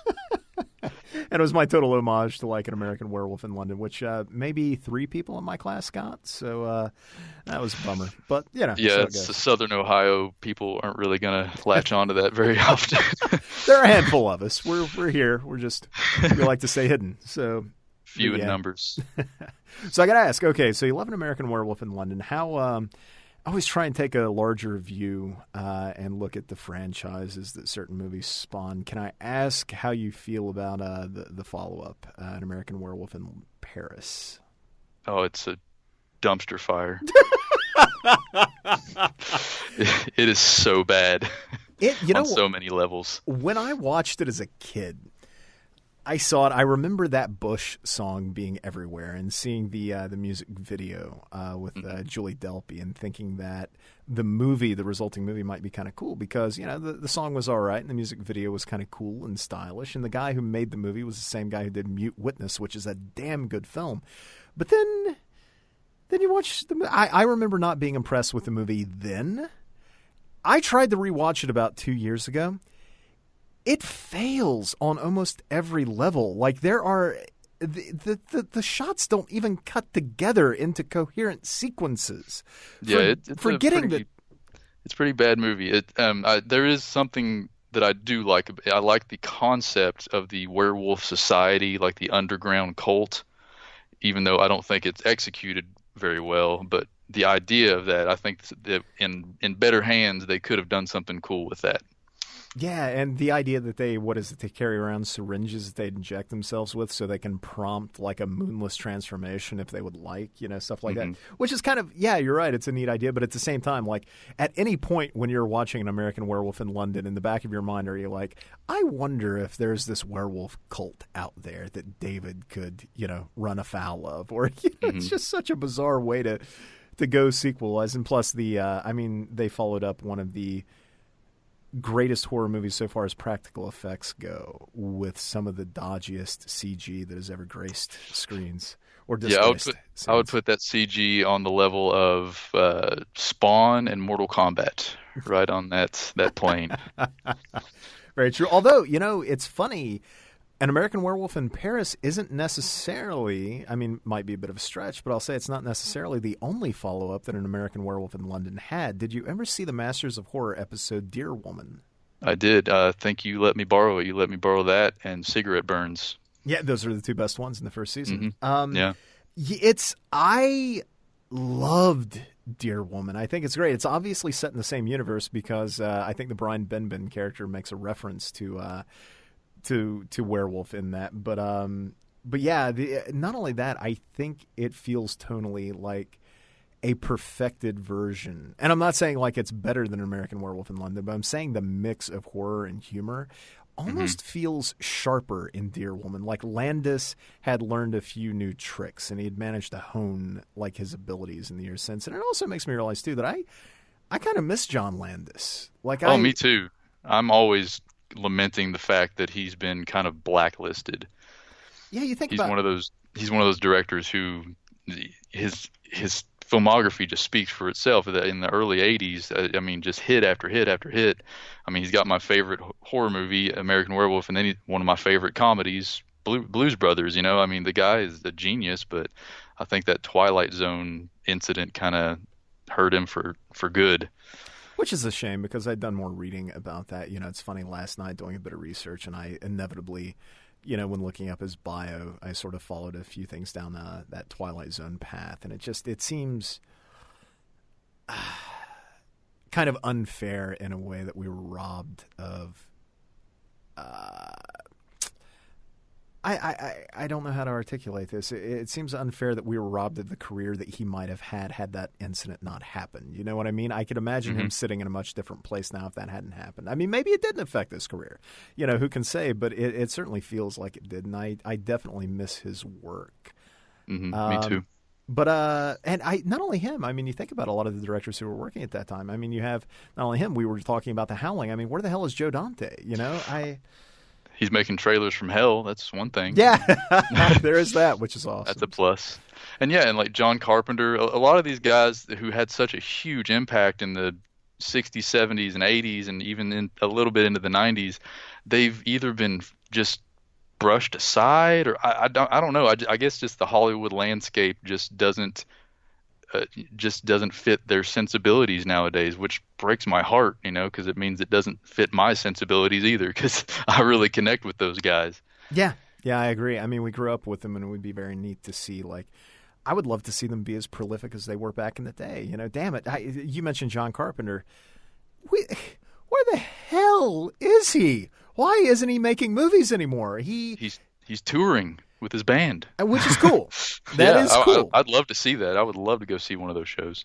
But you watch Cigarette Burns, that Masters of Horror episode, like he had been, I don't know, in self-imposed exile or something for a half a decade at that point when he made that, and it showed that he still had the chops. I didn't really care so much for his Masters of Horror follow-up. Was it Pro-Life, I think? I thought it was a little, but and then he did The Ward, which didn't feel like a John Carpenter movie necessarily. No. But and you got to think maybe age plays into that. Maybe lack of passion. There's so many factors that could come in there. And honestly, he seems content just okaying remakes of his movies and sitting at home playing sports video games from interviews I've heard. He just likes to go home and play PlayStation.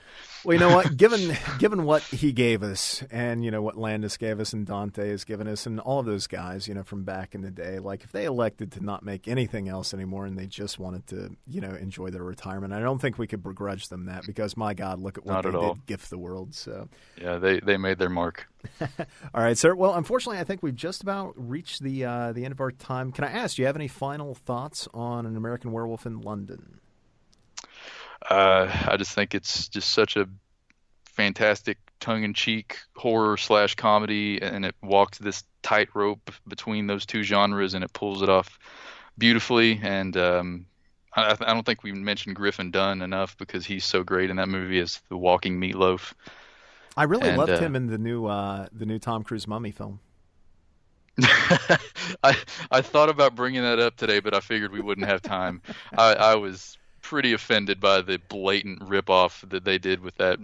I can't even remember the guy's name. It's the guy from New Girl, and he was in Jurassic World. I don't know, but it was pretty shameless how they just ripped that off. That and Life Force, man. So, mm-hmm. Where can folks find you at online? Well, I'm on Facebook. I'm on Twitter, FilmTrav606. I do Instagram, but not that often. You can find me on there. I think I'm Trav606. Other than that, the Video Store Rejects podcast, me and my friend Jonathan do that, and I think that's about it. Awesome. Well, sir, thank you so much for your time. I really appreciate your coming on to talk about such a great movie. No problem. Thanks for having me. I appreciate it. Look, the situation is that apparently a great white shark has staked a claim in the waters off Amity Island. Great white, Larry. A big one. And any shark expert in the world will tell you it's a killer. It's a man-eater. We're not only going to have to close the beach, we're going to have to hire somebody to kill the shark. I'll catch this bird for you, but it ain't going to be easy. $10,000 for me by myself. For that, you get the head, the tail, the whole damn thing. You're going to need a bigger boat.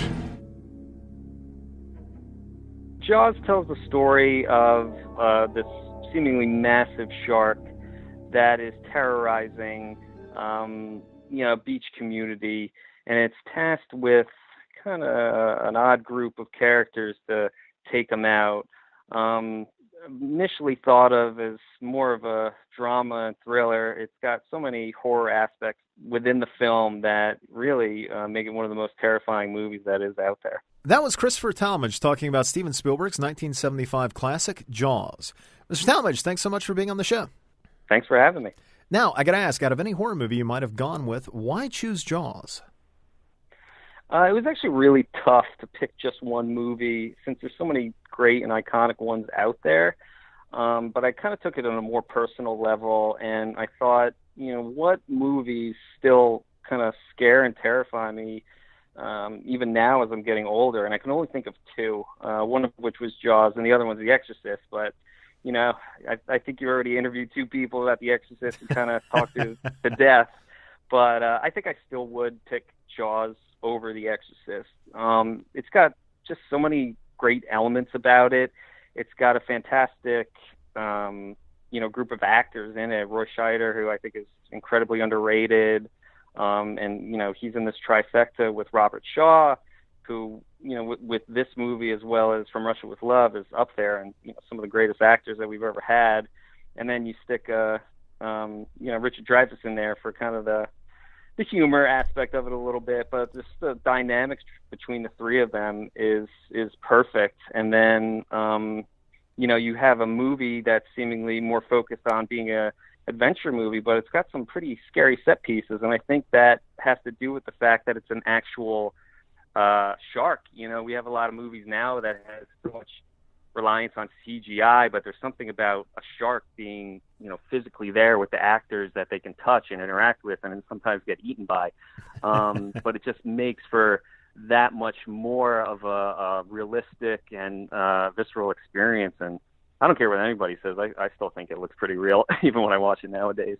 Oh, totally. And, there is that great mix of actual shark photography with the big animatronic shark that they had. But I agree. There's something being there, sharing the same physical space as the actors. It just sells it much better than, even the best CG possibly can. In fact, I mean, even shark movies that I like that employ CG, it takes a bit of effort to look beyond the fact that it is just a computer-generated effect. I will say that I didn't wind up caring for the movie so much because of the final 2 minutes. It was such an insulting sort of rug pull on the audience. But did you see 47 Meters Down, which just came out?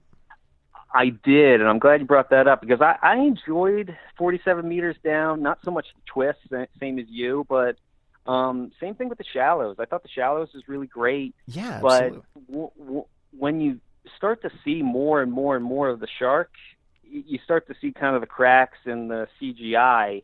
It's a little scary at first, but the more you're looking at it, you're like, oh, I could tell that's fake, and it doesn't kind of have the same pull that, say, a lot of these other movies have, like Jaws with the actual shark, or the special effects that they used in John Carpenter's The Thing. I mean, there's just something about the physicality of it being there that you can tell it's real, and it just kind of affects you a little bit more. I agree. And, Jaws, I think, is certainly the best at that. And even arguably the sequels, even for his, the law of diminishing returns was certainly in effect there. But, the sharks were always... Actually, I can't even complete that thought because I realized I'm full of shit on that one. Because the shark in Part 4 does look pretty terrible. I don't care if it's practical or not. When he lifts out of the water, and it's just, I think his tiny little flipper is the only thing that's still submerged, and the rest of them is just sort of hanging out above the water. It's like, guys, no. Not only that is that they gave it like a sound effect, like it was roaring or something. It made it sound like a lion, and it was like just ridiculous. He was the angriest damn shark any of those movies saw. I will say one thing about Jaws 4. That was the first Jaws that I ever caught. I caught glimpses of it as a kid when I shouldn't have been watching. Oh, really? I was very, very young, and I saw Mario Van Peebles getting eaten, at least in one version of the movie, right? But I actually had a recurring dream, and I'm certain it's the Revenge's fault, but a recurring dream where I was chased and eaten by a shark. And literally every night when I would go to bed, I would have this damn dream of getting chased and eaten by a fucking shark. So I just hate sharks. I don't ever see the need to go out into the ocean. If movies have taught me anything, it's that terrible things happen when you go into the ocean or in space, and I don't plan on going into either. So, yeah. That's really funny you bring that up because I think that's why the movie scares me so much. I've lived in New Jersey my entire life, so every summer we would take a week down at the beach, and my dad would have to bring the damn VHS tape of Jaws and show it to us every single summer, and I'm like 5 years old, so of course I spent more time at the pool than the beach, but I think just that, it scarred me psychologically, and I can't even ever get over it. So even now, if I'm swimming, I got to make sure there's at least 20 other people around me, so my odds of getting attacked are much less. But I don't know if you've ever seen it. It's been floating around the internet. I guess some places you can watch Jaws outside on a big screen while sitting in a tube in a lake or something. Fuck people that! Are clearly out of their minds. Yeah, I could barely get through getting into a 4-foot swimming pool as a kid because of that damn movie. I can't even imagine what it would be like watching it on a large body of water. Well, I'm glad I'm not the only one that had this irrational fear because I'm the exact same way. Yeah, I can't handle it. But, even shark aside, I mean, just the way that Spielberg, his direction is so, perfectly calibrated, with this film. It's amazing that he was only, 25, 26 when he made it. But, I mean, 40-some years on now, I just saw the movie on the big screen for the first time. During that stretch where the film played theaters for its 40th anniversary. And, we just had Don May Jr. of Synapse on, and he had mentioned watching The Exorcist back in theaters in 2000, and that the younger people in the audience sort of laughed at what were meant to be the scary moments, and which is insane to me. But whether it was my lucking out and getting sort of a decent crowd, or maybe it's just a testament. I think it's probably just a testament to the power that the film still has. I'll say that in a sold-out auditorium, you could have heard a pin drop throughout during the 40th anniversary showing of Jaws. So enthralled was the audience still for a 40-year-old film. And it's looking at it, it's perfect. I can't think of a single thing in that movie that needs to be changed.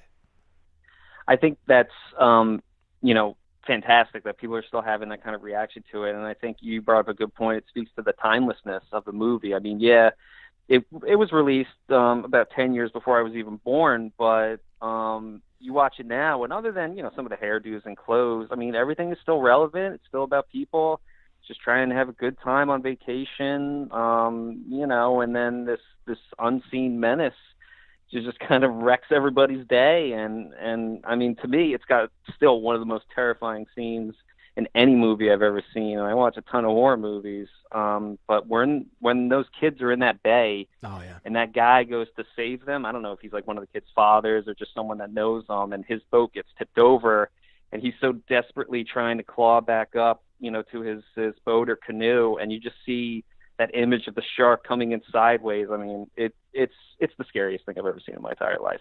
Yeah, hands down. I don't even know if sharks do that. I don't watch Shark Week religiously because sharks are fucking terrifying. But Shark Week is garbage nowadays. Anyways, I'm not really missing much.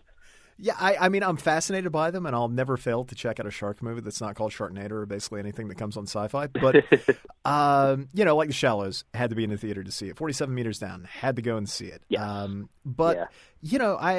For what precious little I know of sharks outside of movies, I don't even know that they can turn on their sides and attack like that. It just seems kind of weird that they do kind of the shark in that movie does kind of the weird crocodile barrel roll kind of thing. But there's something about that moment where he's barely visible under the water. I mean, he's definitely there, and he's dead-eyed, and his mouth is already open. And then you just see the guy, for all of the clawing and all of the scratching and the desperation, like he goes underneath the water so easily. And it's just, God, it's chilling. It's completely haunting, that moment. Have you ever seen the picture? I don't know if they shot a footage, but there was a picture that was going around of I guess unused footage that they were going to use for when the little Kittner boy gets attacked, and it looks like the scariest thing in the world. It's just the shark's head coming over the water, and I think they were going to use like a dummy body for the Kittner boy, and it was supposed to be a pretty intense scene, but they wound up going with the scene that's in the film, which is he gets attacked and you see like this volcano eruption of blood coming out and some splashing around, which I think is more effective because the less you see of it, the more suspense builds, more terrifying it is when they finally do the reveal. But I mean, if you haven't, you got to track down that picture because it looks like pure nightmare fuel. Yeah, oh, absolutely. Any moment with that damn shark is just, I shudder to think. And speaking of like haunting moments too, like I don't think any discussion of Jaws would be complete without at least a brief mention of Quint's Indianapolis speech. Oh yeah, it's one of the most. That's the best. Yeah, that speech is more dramatic and harrowing, I think, than most entire feature films. And it really, it kind of undermines that whole, rule of, that screenwriting rule of show, don't tell. One imagines a less confident filmmaker feeling the need to cut in flashbacks of the men in the water and the sharks picking them off, But I love that Spielberg just lets the camera rest on Shaw, and Shaw just owns the film for that small stretch. It's incredible. I think it's one of the best scenes in all of cinema, that moment. And then you could just you kind of get a picture. It's almost like reading a book when you're looking at him. You're coming up with this own image of in your head of what he's describing and what he's going through, and it is just it's better that they don't cut to something like that, or it's better that they don't. They let you leave it to your imagination and figure out, what this guy could have went through. And then they kind of cross that scene where they go into the next part where they just start getting drunk and singing a song. And then that's where, I guess the movie takes that crazy turn where stuff really starts going down. Yeah, absolutely. All right, sir. Well, unfortunately, I think we've just about reached the end of our time. Can I ask, do you have any final parting thoughts about Jaws? And where can folks find you at online? If you haven't seen the movie, you got to go see it. I just showed my wife it probably last year. She never saw it herself. So, I mean, it's a classic. You got to see it. It's still scary, even though it's 40 years old. As far as finding me online, I have a Facebook if anybody wants to hit me up. But other than that, we'll try to stay under the radar. Very cool. All right. Well, sir, thank you again so much for being on the show and for choosing such a great movie to talk about. Thank you so much. Oh, my God. Stop the prime time, bitch! Let's get hard. Die! It's here. Ashes to ashes, dust to dust. The spirit's rest.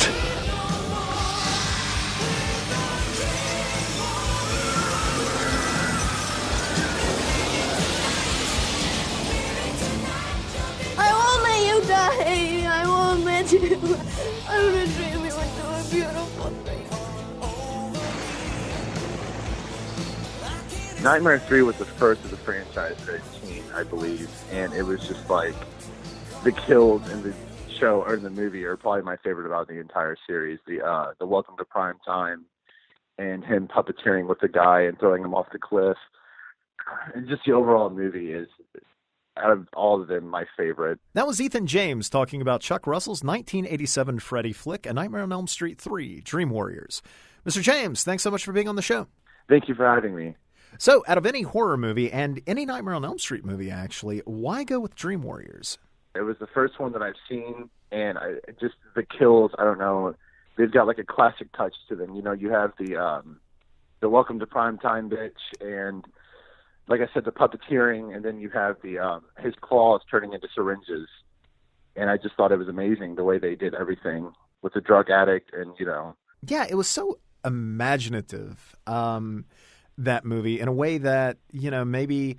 I'm not saying that the first movie wasn't imaginative. It absolutely was. And the second one, it seemed to dial back a little bit on that, everything that you could do within that sort of dreamscape. But with Nightmare 3, it seems like they leaned pretty hard into that to see what they could get away with and what crazy stuff they could dream up. And as a result, you're right, there are some amazing set pieces throughout that entire movie. And I think it's also the first movie in the franchise to really sort of solidify who Freddy is, as we know him. Up until that point, he was occasionally quiet, humorous, yeah. But he was more dark and scary and grim. But Dream Warriors gave us more of a funny and punny villain, and it gave us the character that we think of, I think, when we think Freddy Krueger.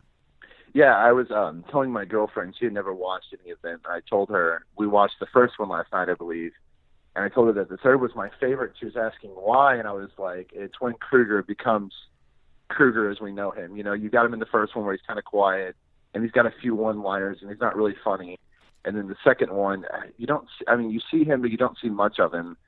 And then the third one is just when he really personifies Freddy Krueger as we know and love him. Yeah, absolutely. And now, would you say out of all of them that Nightmare 3 is like your favorite? Yeah, more than likely. If you want to count Freddy versus Jason, I know it got a bad rep, but I was a huge fan of Freddy versus Jason as well. I think that movie's a blast. As do I. I know a lot of people in the horror genre and people who watch horror movies and everything, they absolutely hated it. And it's a great film, I feel like. I loved it. I remember previewing it at the theater that I worked at when it came out, and we had probably about a half dozen people there, and I remember it felt almost like a concert.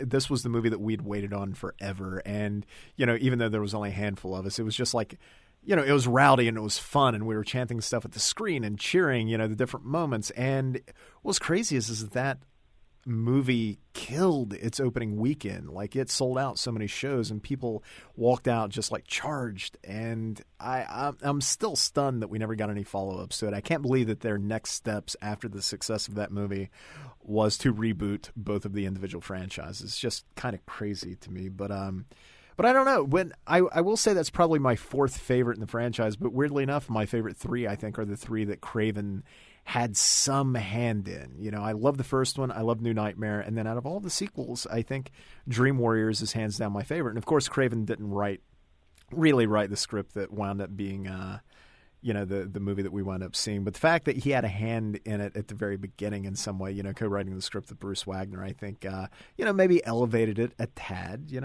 Yeah, I completely agree. I know a lot of people as well who aren't a huge fan of A New Nightmare, and it kind of blows my mind because I really like the way the direction that they went with the film. You know, with Heather Langenkamp, you know, him not actually being there, him just being a star and everything, and her being on the talk show, and then Robert Englund comes out dressed up in full makeup and everybody's screaming and chanting his name.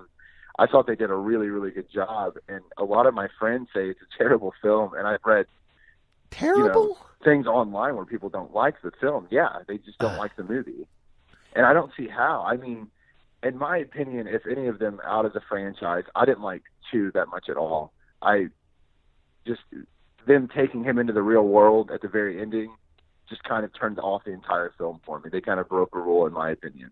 Yeah. I will say that 2, I've come to appreciate certain aspects of 2 over the course of the last few years. Same thing with Part 4. We had a guest on who chose A Nightmare on Elm Street Part 4, and it was Jackson Stewart. And I got to say, like, rewatching it in advance of that chat and then actually talking with him about it, my opinion shifted on that. I'd never really cared for 4 that much, and then watching it again with, for this podcast, I was like, you know what?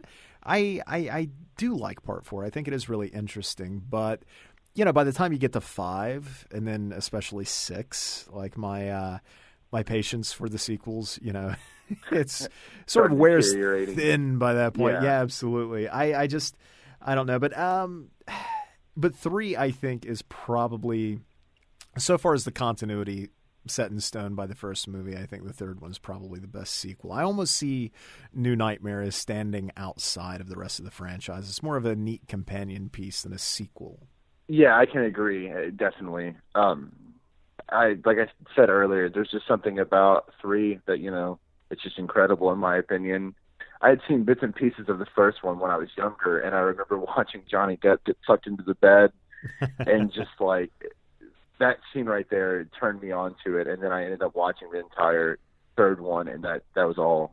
He's my favorite out of all the killers, out of all the horror films, I would have to say.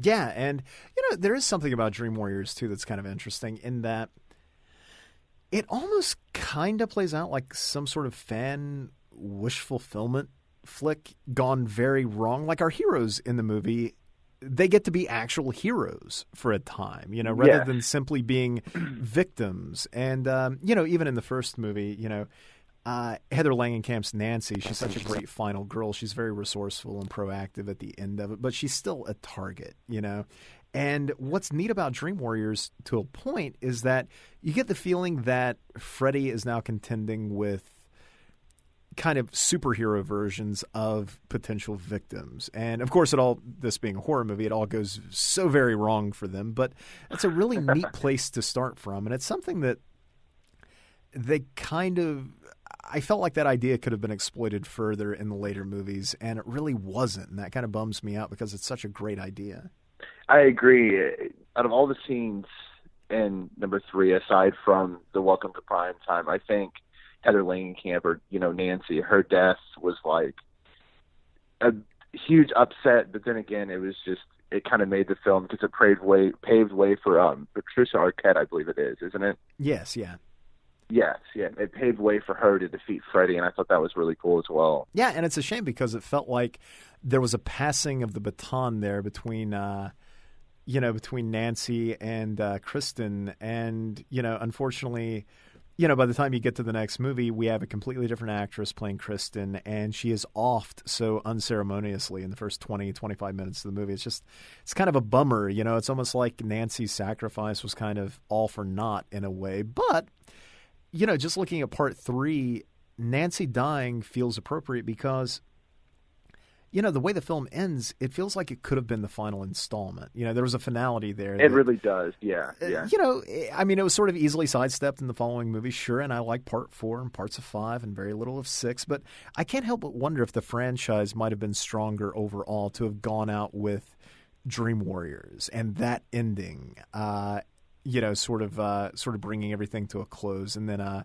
could have come back with Craven's New Nightmare, I suppose, nearly a decade later. But I don't know. I think it has the strongest ending out of any of the movies in the franchise, perhaps one aside. I agree. I'm pretty sure aside from it might be the reboot, it got one of the highest grossing incomes in the box office. I think it's A New Nightmare, the reboot, and then I think, if I'm correct, Dream Warriors is number 3. Yeah, and it makes sense too. You can see why that would appeal to so many people at the time. I can't believe that the movie is now, God, is it 30 years old now or close to it? I believe so, yeah. Yikes. I'm getting old. I think I've said that like 15 times during this single podcast, but so it goes. But yeah, it is. I think it's so much fun and it's so imaginative, and I'll say this, I miss the Nightmare on Elm Street franchise. I don't miss Jackie Earle Haley, even though I thought he was fine in the remake, but I don't miss that world. I don't miss that version of Nightmare, but I miss the films, the witty, sarcastic. Yeah. I wish that franchise could get back on its feet again, and I wish it could give us movies like Dream Warriors. I wish we could have horror movies with loads of imagination and a decent budget to pull it off, and I think there would be no better franchise to do that than with Nightmare. So it's amazing to me that it's just kind of laying dormant right now. It's stunning to me, but I suppose I just want more Dream Warriors, damn it. I can definitely agree. That was like the best time for horror films, in my opinion, and I wasn't really even that old when A New Nightmare came out, but I remember watching movies like that with my grandmother, and she loved horror films. And, Chucky, Child's Play, Friday the 13th, Halloween, Nightmare on Elm Street. It's just movies that I grew up with. And now that I'm a young adult, it's just like I watch them and I watch them and I watch them praying that eventually maybe they'll come out. They'll make new ones, but it won't be bad. Because I feel like the person who played Freddy in the reboot, I mean, he did a great job, but the way he took on Freddy was too serious, in my opinion, and, dark. And it kind of went back to the first Nightmare on Elm Street, where he wasn't witty or anything like that. He was just, a few lines here and a few lines there, and would kill his victims. But it'd be cool to see them bring it back to life with the Freddy that we know and love. I agree. And, maybe that's the second thing that I'm really missing about, a good deal of modern horror movies isn't merely the imagination, but it's just the fun. Jackie Earle Haley's Freddy wasn't fun anymore. It was just kind of a bummer. And, that was a perfectly valid approach for them to take with that movie. I don't think that's what the movie's biggest failing was, certainly. But, fun and imagination. That's what I want out of some horror movies these days. So I can completely agree, especially when it's a nightmare film. You got to have the fun, the imagination, the one-liners. I think that's what he's known for. Absolutely. After all these years, is his sarcastic attitude as he's killing his victims. All right, sir. Well, hey, I think we've just about reached the end of our time here. Can I ask, do you have any final parting thoughts about Dream Warriors? If you haven't seen it, check it out. I feel like everybody by now had to have seen it. I know for sure I'll probably be watching again tonight. Talking about it makes you want to watch the movie again. So, can I ask, where can folks find you at online? Facebook at Ethan James Durr, or Instagram at Wondering Limits. Very cool. All right. Well, thank you again for your time. I really appreciate your coming on and for choosing such a great movie to talk about. I really appreciate you having me on.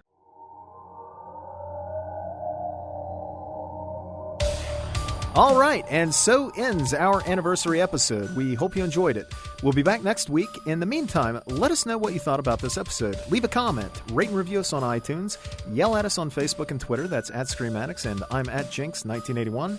And just let us know who you are. Say hello. Just say hello. That's all we want. Anyway, until next time, folks, thanks so much, and have a great weekend.